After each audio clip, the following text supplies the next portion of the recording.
Most people have no idea their life is being ruined right now, not by something dramatic, not by a disaster, but by a small, quiet habit, the kind that hides in your daily routine, slowly draining your energy, focus, and self-respect. And the worst part, you don't even notice it happening until one day you wake up and realize your life is nowhere near where it should be. Let me show you exactly what that habit is and how to break it before it's too late.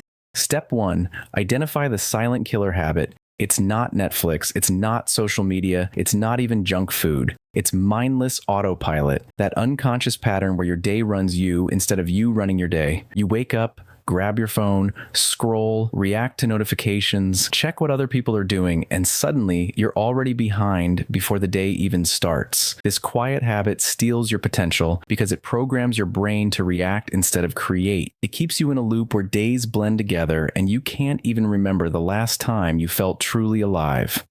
Step 2, notice the cost. This habit seems harmless, but here's what it does. It kills your focus. When your first hour is reactive, your brain never fully regains control, destroys your confidence because you start every day chasing other people's priorities, not your own. Waste your time invisibly. Hours vanish in tiny chunks, and you wonder why you never get anywhere. Think about it. How many dreams have died not because someone quit, but because they slowly let distractions consume them? That's what makes this habit so deadly. It doesn't ruin your life all at once.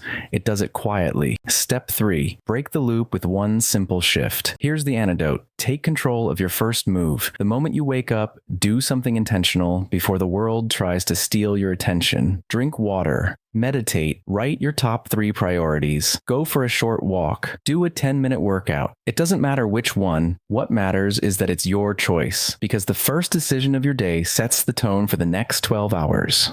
Step 4. Replace mindless habits with power habits. Once you've fixed your mornings, start looking for other quiet habits that drain your life. Scrolling your phone during meals. Saying yes to things you hate doing. Checking notifications every 5 minutes. Procrastinating on important tasks by researching. Swap them for habits that build momentum. Reading 10 pages of a book. Journaling your thoughts instead of doom scrolling. Deep work blocks with no distractions. Scheduling intentional breaks instead of random escapes. These small swaps compound over time, and suddenly you feel in control again. Step 5. Build a self-respect loop. Here's the secret. Every time you keep a small promise to yourself, you build self-respect. And self-respect is the foundation of a life you're proud of. Ignore your quiet, destructive habit once, you feel guilty. Ignore it for months, you start believing you're lazy. Break free from it and follow through, you start seeing yourself differently. That confidence leaks into everything, the way you walk, the way you talk, and the way people respond to you. Here's the bottom line. The habit quietly ruining your life is living on autopilot. Every day you give your focus away to distractions. You trade a piece of your future for nothing. But if you take back control, if you start small, and build habits that actually serve you, your life changes faster than you think. So tomorrow morning, before you touch your phone, before you let the world in, ask yourself, am I living my life or just reacting to it?